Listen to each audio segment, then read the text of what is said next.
Mayroong private army sa paso. Meron ba? Oh, lahat ng mga PNP, 6,000 PNP na yata itong lahat na nandito. May nakita ba sila private army? Di ba sinungaling ka talaga?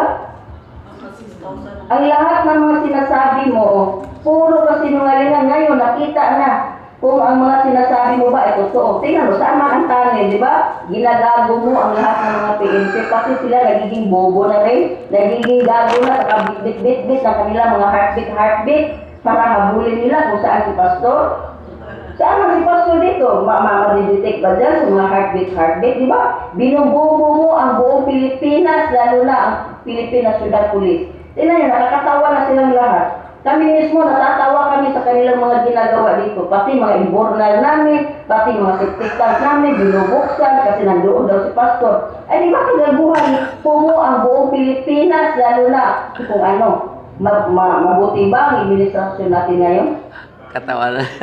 Pati ang mga CR, mga Colbert. Pasito ang tayo ng Kibuloy sa suod sa CR. Sa pagtuo yung Kibuloy, pagkalagtae. Oy, Marcos, nga presidente.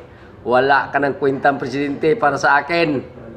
Alam mo, si Kibuloy ay nangangaral ng kuan tungkol sa Diyos. Ay pinapaaral niya yung mga taong hindi marunong magbasa ng Bible. Tinutulungan niya yung mga taong mahirap. Eh kayo, wag kayong tinulungan, Marcos.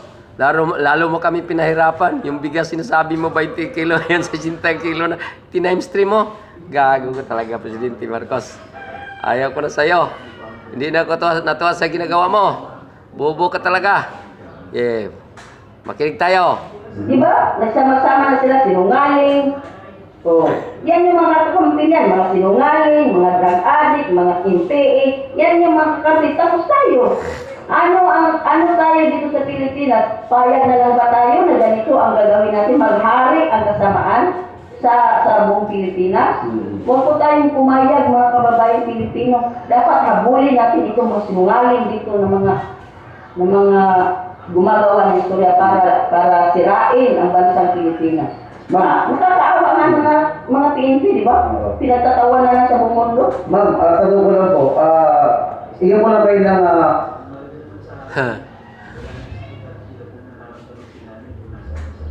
Kawawang mga pulis.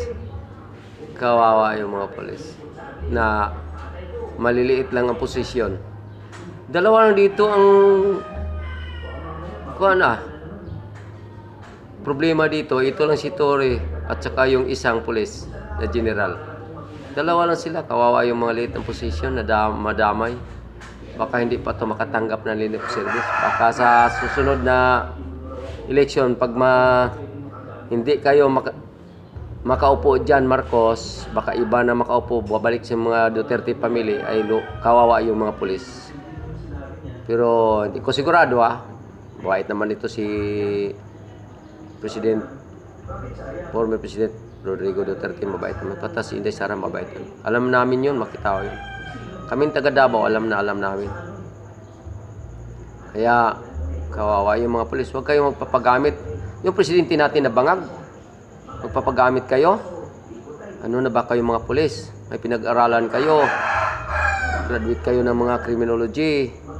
Walang mga tao maka-apply sa pulis kung hindi mga college level o graduate sa kurso. Kaya huwag kayong magpagamit Ito si Abalos Tambalos-Los, tsaka si Romualdez, ito si Hontiveros, ito pa si Reyes, ito pa si Abante. Walang kwenta to, mga tao na to. Sige, patuloy tayo, makinig tayo. Ng opinion dito po sa sinabi po ni General Torre na yung heartbeat ay hindi yun ang heartbeat ni Pastor Apollo Kibuloy. Ay, nagkamali sila. Hindi to heartbeat ni Kibuloy. Heartbeat to ni Satanas. Baka kay Satanas to. Kasama nila ni Torre. Baka kay Satanas ang heartbeat to. Dito kay Kibuloy. Ayun, na alam ko na kung ano to si Kibuloy. Hindi man ako naghusga kay Kibuloy nga baka totoo yung ginagamit niya yung babae kasi tao lang tayo. Pero parang hindi yata eh. Kasi ito nagsasalita na yung matagal na nagserbisyo kay Kibuloy. More than 30 years na siya nagserbisyo. Itong babae nag-witness sa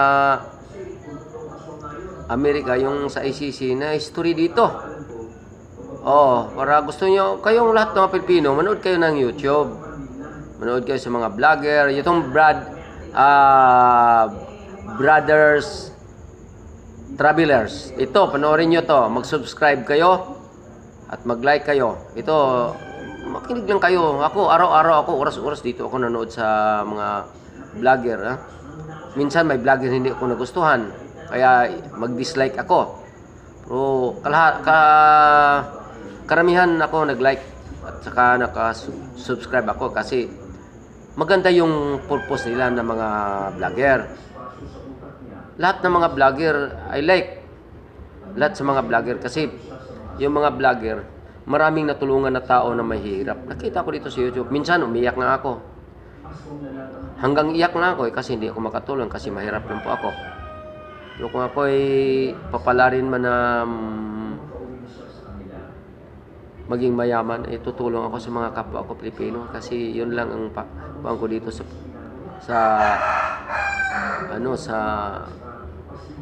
pagkatao ko. Kailangan kong tumulong kasi ito ang utos ng Diyos para tayo ay makaangkin sa Panginoon. Kaya ako, hindi man ako perfectong tao. Ako isang makakasalanan. Kasi chicks boy ako, pero hindi ako marunong mag-api ng tao. At saka ako'y tumutulong. Kahit sinong tao ang lumapit sa akin, ako'y tumutulong. Ayaw ko ng gulo. Pero sa nakikita ko dito sa presidente natin na hindi maganda. Lalo na kumakain siya ng pulburon. Kasi sinabi ko na noon, hindi pa siya nanalo.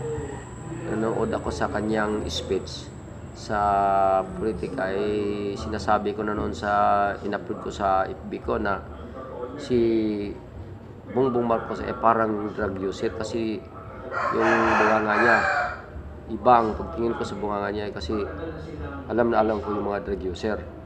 Sige, manood tayo Yung po bang kanila machine ay kayang mag-detect kung puso po ba ng isang Pastor Kibuloy o isang Arlen Stone o isang kung sino man ito? Tanong ko lang, ano pong mabibigyan yung opinion dyan? Alam mo yung tungkol sa heartbeat, nakakatawa nga eh. Kasi halos lahat naman siguro ng Pilipino, ngayon pa tayo nakarinig ng heartbeat. Mag-serve ka ng warat, magdala-dala ka ng heartbeat.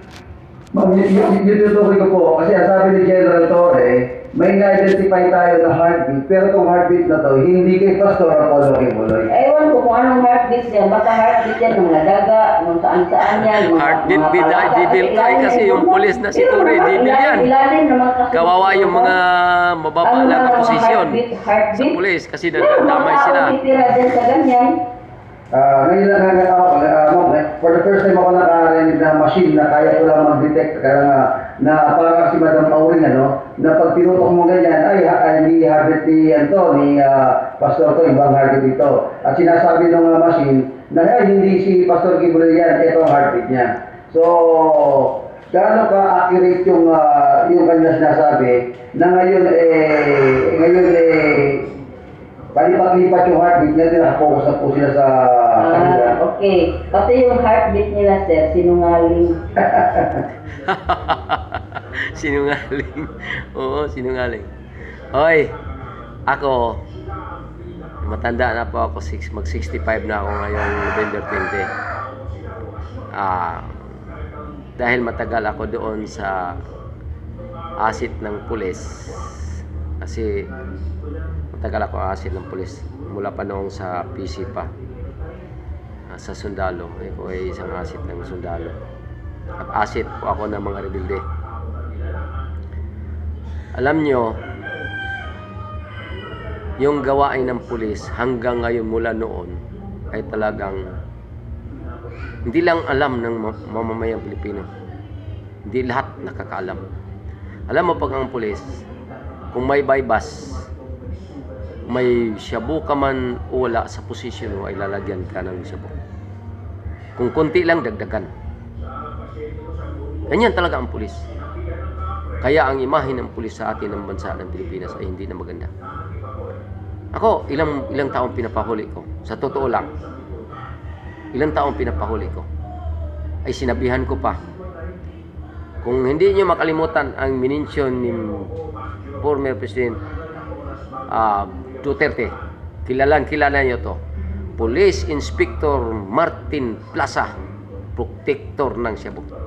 Siya yung head ng intelligence dito sa amin. Kilala ko yun kasi tao niya ako. At yung assistant niya si Elpidio Nuyad. Nagka-problema kami kasi si Nuyad dito pupunta sa akin palagi kasi ako ay alam niya na mabait akong tao at ayaw ko nang may mga plantid.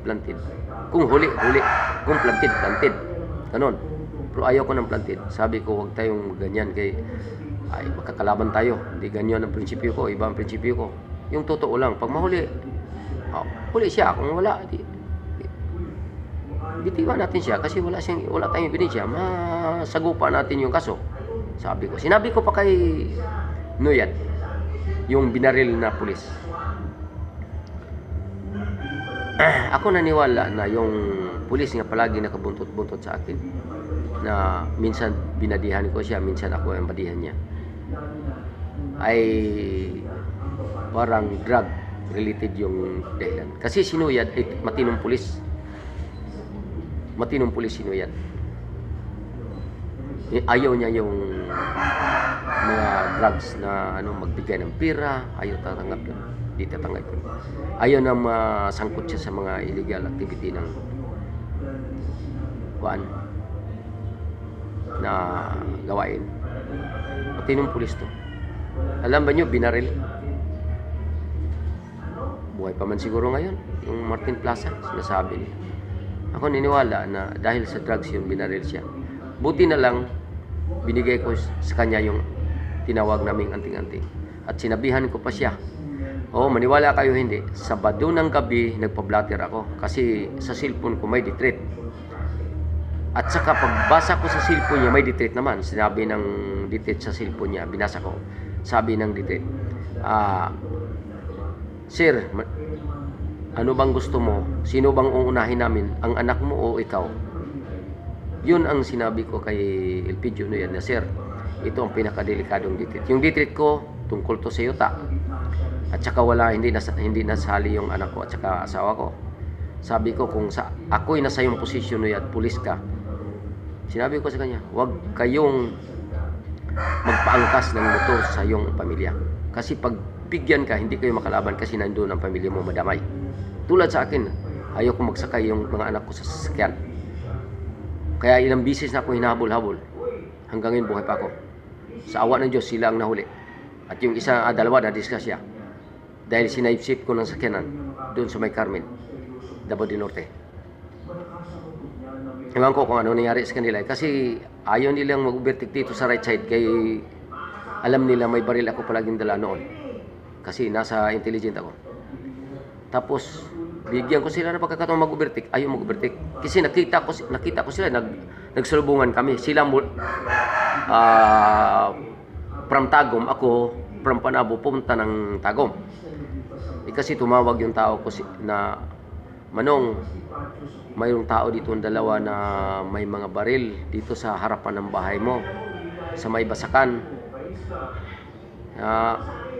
Sino kayang paka ito? Ayaw umalis. Dito lang sila sa kwan. Hindi sila pumasok dito sa balay kasi hindi sila makapasok kasi may mga aso na nakakural. Tapos may mga aso sa loob na mga laking aso.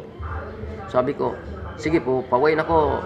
Limboy yung pangalan. Limboy, papawain ako papunta sa New Corilla. Hintayin nila ako. Dito namin magkaalaman kung sinong matapang sa amin. Sabi ko. Noon, ay kahit magdala ako ng long, walang pulis magsisita sa akin dahil tao ako ni Colonel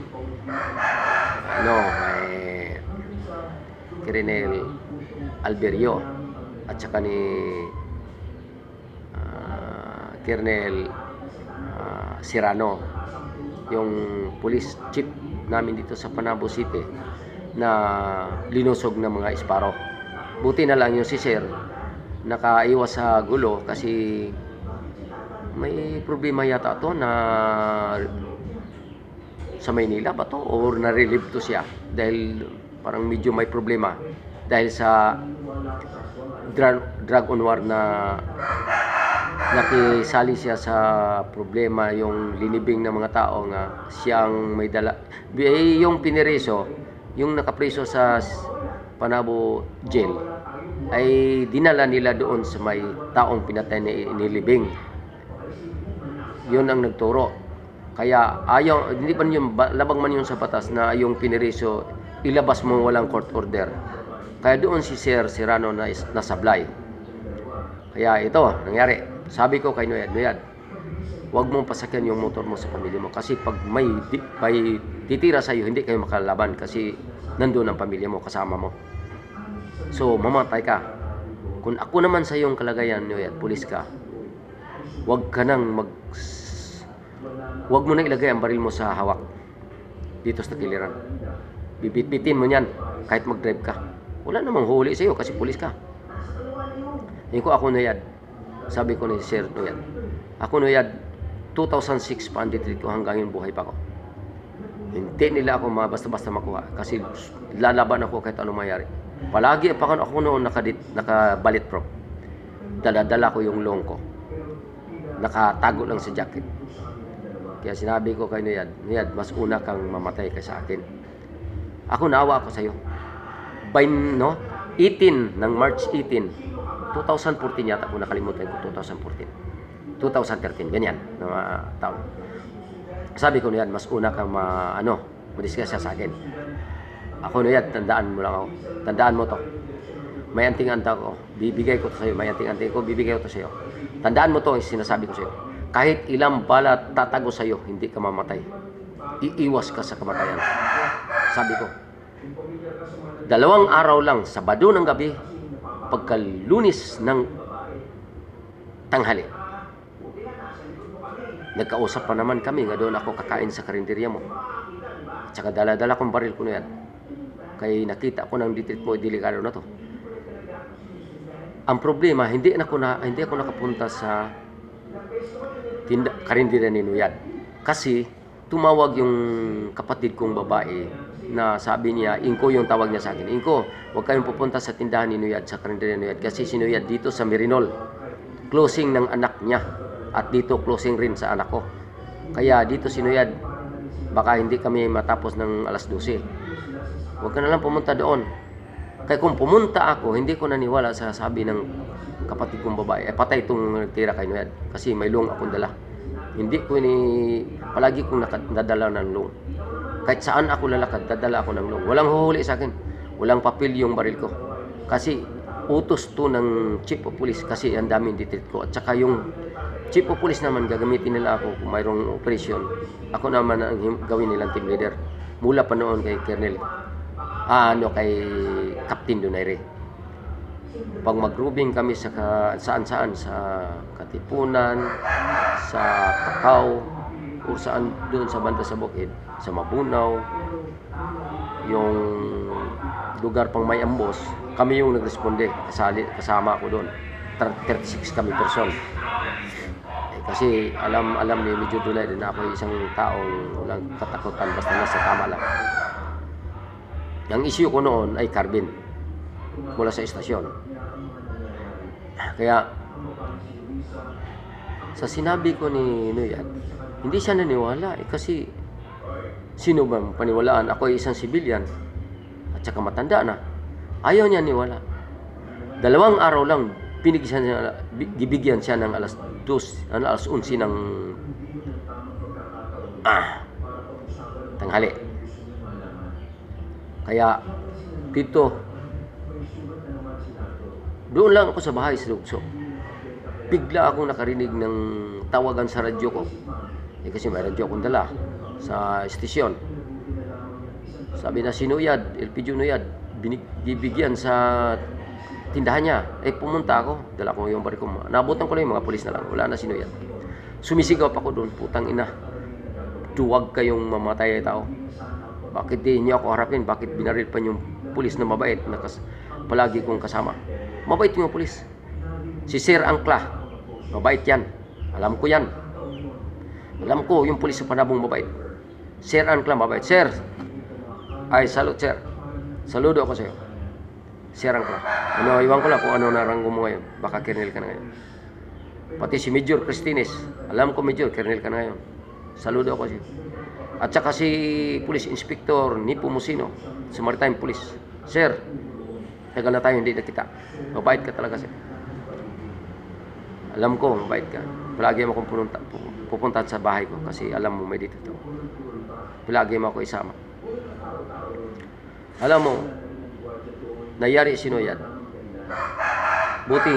Buti na lang hindi siya napatay. Tumagos yung bala mula dito hanggang sa bunganga dito. Dito sa takiliran ng tinga. Dito tama, dalawang bala. Ang isa hindi pa nakalabas dito sa mukha niya. Ngayon buhay pero hindi na bingi na, hindi na makarinig. Bingi na sinuyad. Minsan pumunta ako sa klinik niya, magpintuhan kami about sa nangyari. Sabi ko, niwala ka lang sana. Alam mo ba kung sa totoong nangyari? Saludo sinuyad sa akin. Sabi niya kung naniwala lang ako sa hindi sana mangyari ito sa akin. Kung sinabi ko na ayaw mo makinig. Dahil alam ko yung gawain ng mga pulis na hindi matitino. Pero alam ko maraming matitinong pulis. Kaya ito lang yung masabi ko sa inyo. Huwag niyong gawin ang masama. Dahil may paglalagyan kayo.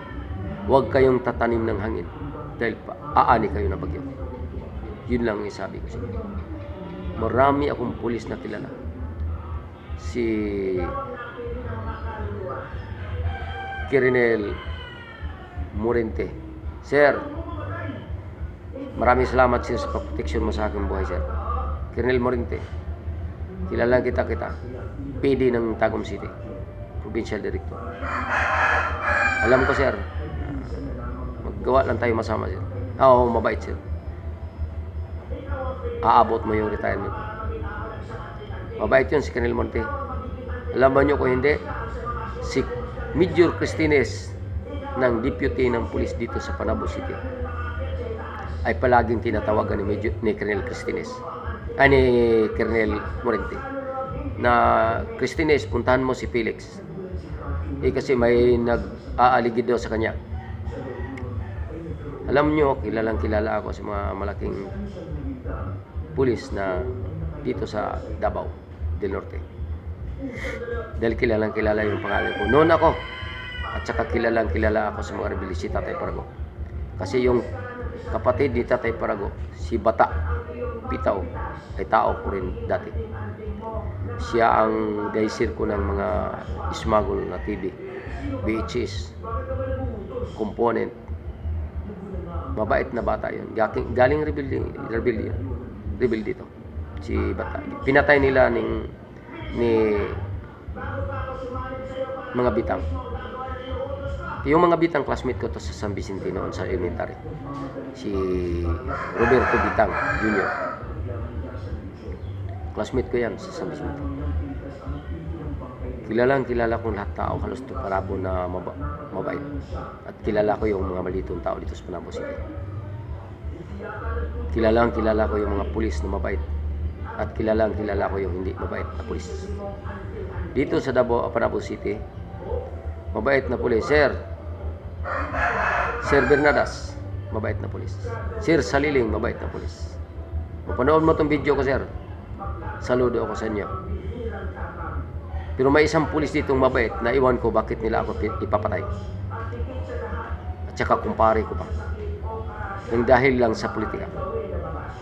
Kasi umaamin yung tirador na hindi nila kaya akong patayin kasi mabait ako. Sabi na noong bata ka pa, nung alam namin mabait. Bata pa kami, mabait ka nung.